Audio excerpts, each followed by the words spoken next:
Dave, I'll ask you, how do you think Doug handled this messy situation? The way he should.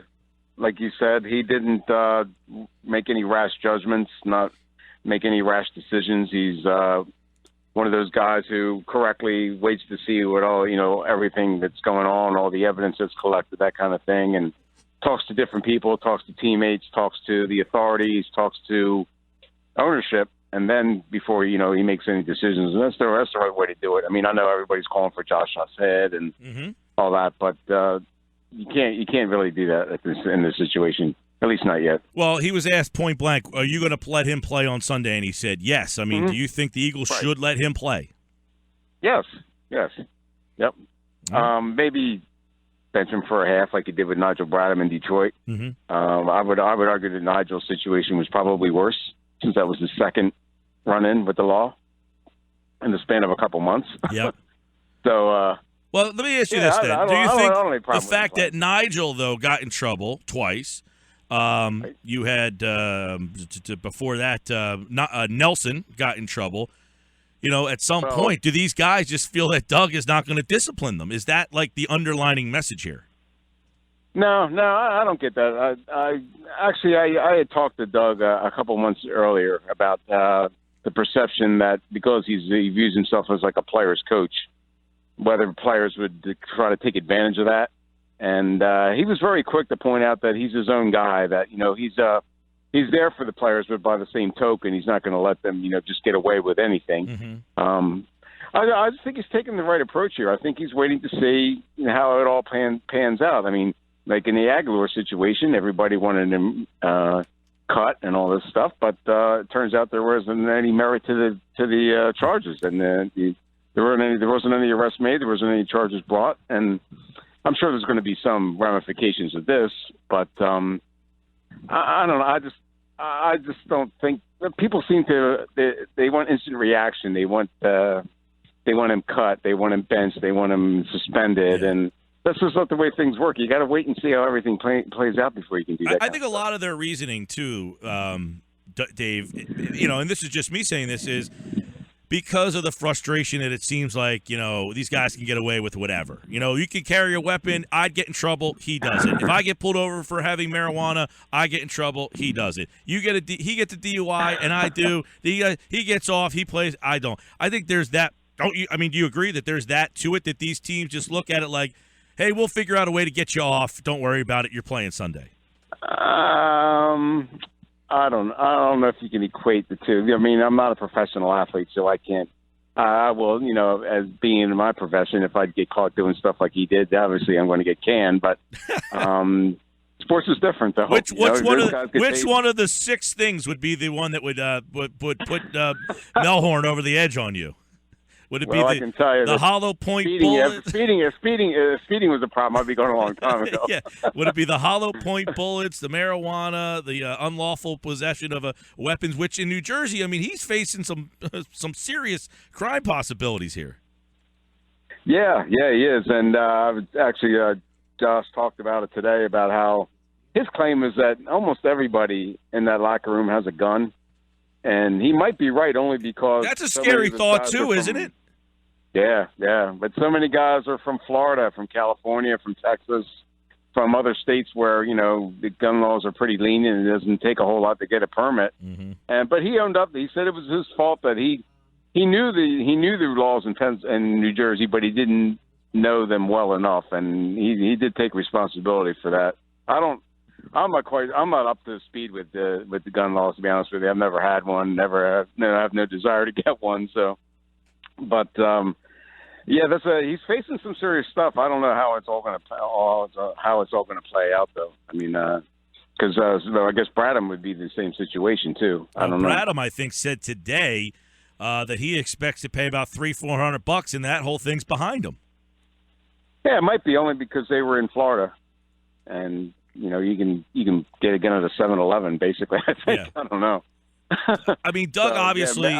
Doug, he spoke to the media for what, 12 to 15 minutes. He obviously was trying to get out of it. I mean, at one point he said, "Hey guys, aren't we playing the Giants?" He seems uncomfortable by this, but I think he's also he's being, there was a question. Does Doug Pederson have full control of this team? And how would you respond to that? I think there are perceptions that he does not. Is that fair? Personally, no, I don't think it's fair. I think he does. You see, I don't know. I just don't I have a hard time believing that a coach's responsibility is to babysit these guys. Well, he did say that today. He did say that today. Yeah. Once they leave the building, what am I supposed to do? But I guess it's the repercussion part. Like, hey, if I leave, because don't you find, Dave, it's a little interesting that Doug said he showed up to watch the film of the game. And then at 11 o'clock in the morning, he got pulled over with DUI, marijuana, gun. I mean, so he went to work with this stuff in his car? I mean, doesn't that seem weird? Yeah. I thought it was earlier than that. I thought it was like 1 o'clock in the morning. I mean, I could be wrong. I think the report said 11 a.m. On the Walt Whitman Bridge. Okay. And Doug said today I didn't see any DUIs in there. Oh, that was at it. That was at it later. Oh, was it? Okay. Yes. All right. That was at it later. And he said, Doug today said that he left the building. He was there watching film. I mean, so I understand what Doug's saying. Look, once these guys leave the building, I can't babysit 53 men. I understand that. But the fact that I feel like it feels to the players that, hey, Nigel Bradham did this. He didn't get in trouble. He did, maybe he missed a half. But there's no fear of I'm going to get so disciplined. Yeah. Exactly. That's what it looks like, to me anyway. Yeah, that could be. And if Riley Cooper didn't get cut, nobody's getting cut. So I don't know. Well, and I guess it was Zach Berman. I don't remember, but Doug had said we need to see the severity, and I think that is another problem. It's like, well, it's okay if he was doing all this, but if he hit somebody, then he might have got cut. It's like the severity of it really comes into play there. And then the question was, well, what information you need to gather? Then Doug gave an answer, and then he said, so the police report's not – it's almost like, well, we don't believe the police report. We'll wait for more information to come out. I don't know. It just makes, I think, the organization and Doug kind of look like he doesn't have an iron fist. Yeah, that could be. That could be.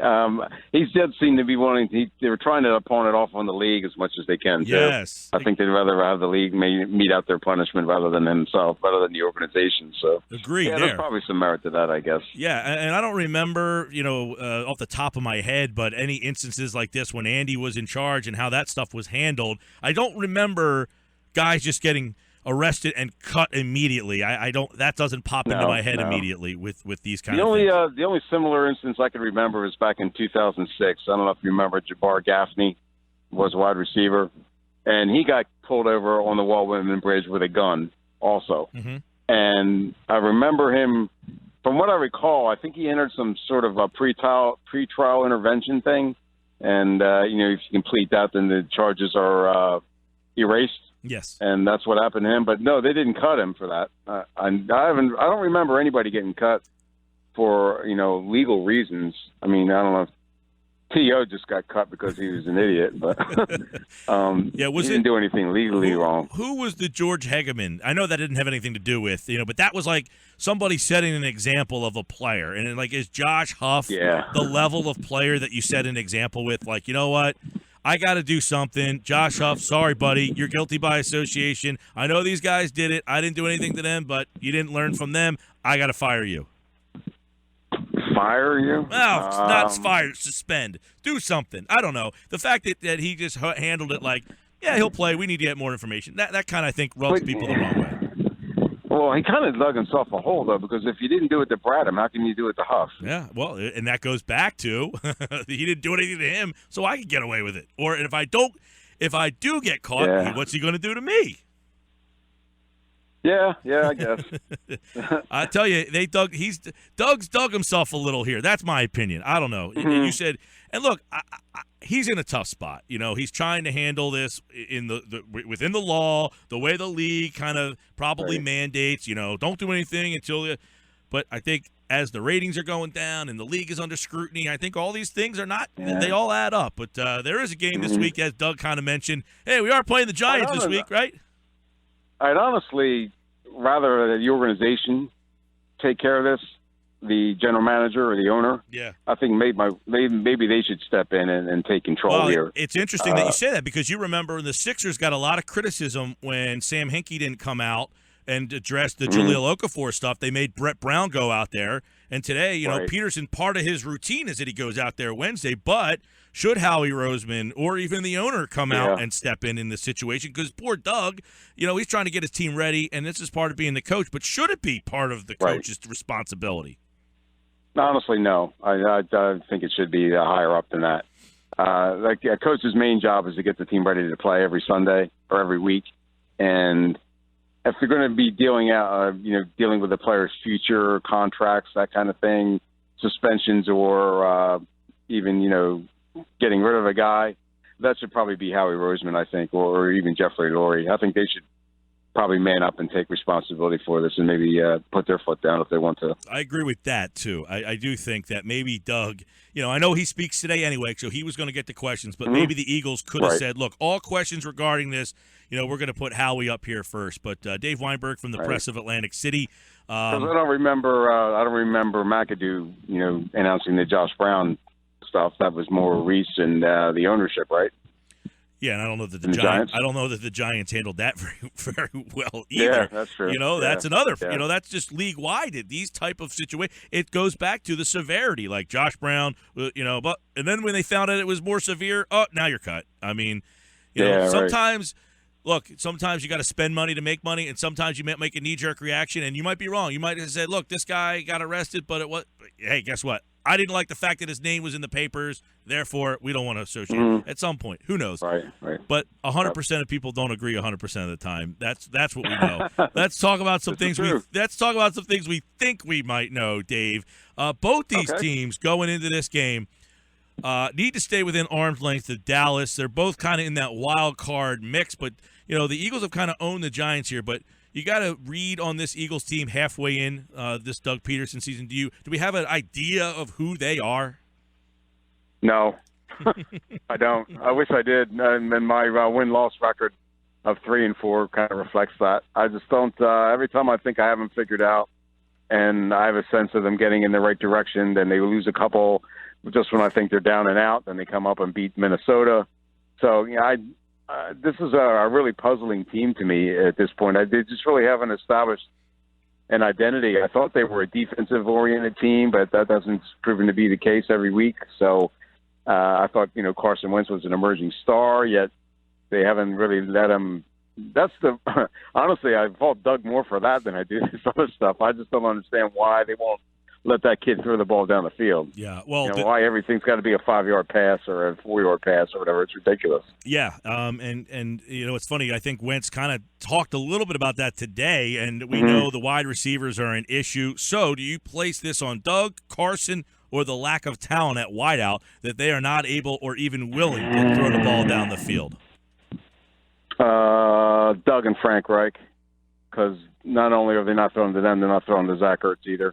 Now, I don't know if Carson's not seeing him or what, but he seems like he's wide open an awful lot and not getting the ball thrown his way. So I guess it's probably like split half and half. I don't know if Doug's giving him the options, but when he does, it doesn't seem like Carson's taking advantage of it. He seems really quick to check down to the safe option rather than taking a chance every once in a while. Maybe the Detroit thing spooked him a little bit. I don't know, but the receivers aren't very good. That's true. But it seems like there's more options out there too. Like everybody was talking all summer about the tight ends and, you know, how much of a factor they're going to be, and they've been a non-factor to this point, which I don't know if that falls on Carson or Doug or Frank Reich or all three. Yeah, because Doug was asked on Monday about, hey, you're not throwing the ball down the field, and he said we didn't do it in Kansas City and we went 9-0. So, you know, and I would say this, when you look at realistically, they didn't take any shots down the field other than, ironically, the pass to Huff where he threw the ball down the field. But and yet they really should have won that game with taking no shots down the field. So is Doug right? Do they need to take shots down the field or no? Don't have to. I think once in a while it wouldn't hurt. I mean, they're 4-3. They're not 9-0. So, yeah, I mean, you have to at least make defenses respect it or fear it a little bit once in a while. Even if you don't connect all the time, at least take a chance just to throw something out there that give a defensive coordinator another thing to worry about. I mean, right now they don't have to worry about that. They just have to worry about maybe paying attention where Darren Sproles is and these little dink and dunk passes. And I think they need to take more chances, even if it doesn't always pan out. I'm not saying, chuck the ball down the field 20 times, right. But a couple times a game, I think that might be a good idea. It's the old adage of even if you're not running the ball, keep going, and then that'll open something up later. Even if the long pass isn't there, at least show it every once in a while to give the defense the perception that it's coming. Doug, I see a tweet from you from Zach Ertz, and it was basically on the Huff with the guns. But what is it a distraction? Did it seem like it was a distraction for this week, or does it seem like it's business as usual inside that locker room? It's Giants week. Let's go. This is a huge game. I think it's more business as usual. And just to speak on Zach's personally, he's really close to blowing a gasket. I think he's been playing the good soldier.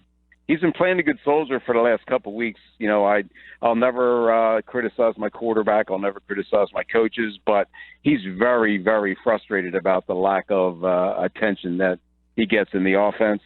He'd be the first one to tell you that there's been opportunities there that haven't been taken advantage of. And, if it keeps up and they keep losing, don't be surprised if you see Mr. Ertz go off a little bit. Okay, good stuff from Dave there.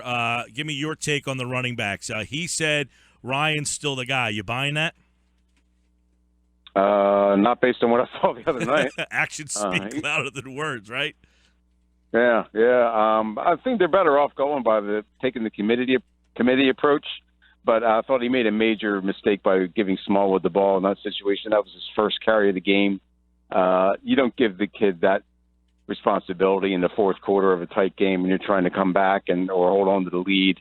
They would have been much better off, putting Matthews back out there, although Matthews is just as likely to fumble as Smallwood was. But I thought that put that kid in a really tough situation, and I don't think I would have done that. But overall, I think they were doing a pretty good job. I mean, Sproles certainly had the hot hand the other night, and they rode that for all they could. So I think it's probably just on a week-to-week basis. Well, it seems like he's not willing to. He was willing to give Sproles the opportunity to ride the hot hand, and he doesn't seem like he's willing to say, all right, Smallwood, you got a 4-yard, you got a 5-yard, you got a 4-yard. Well, I'm going to keep going with you. Right. He was willing to do that with Sproles, which is odd. The fact that he was – it almost seemed like, hey, I know Sproles gives us our best shot against Dallas. I think this game is really important, so I'm going to go with my best guy. Right. And Sproles does give him his best shot, to be honest. He's the best. He's their best offensive player by far. All right, Dave Weinberg from the press. You need to find ways to use him. No doubt. And I like what you said about Ertz, because I get that same feeling, too, that one of these days he's going to get a question and he's just going to snap. Dave Weinberg from the press of Atlantic City. More on the Eagles and, of course, this Josh Huff stuff, which, the Eagles are 4-3. This is a distraction they don't need. But both teams have had distractions. The Giants, their own with Josh Brown. The Eagles now with Josh Huff. They meet this Sunday, and you can hear the game right here on 97.3. Thanks, Dave. All right, Mike. Anytime. Thanks a lot.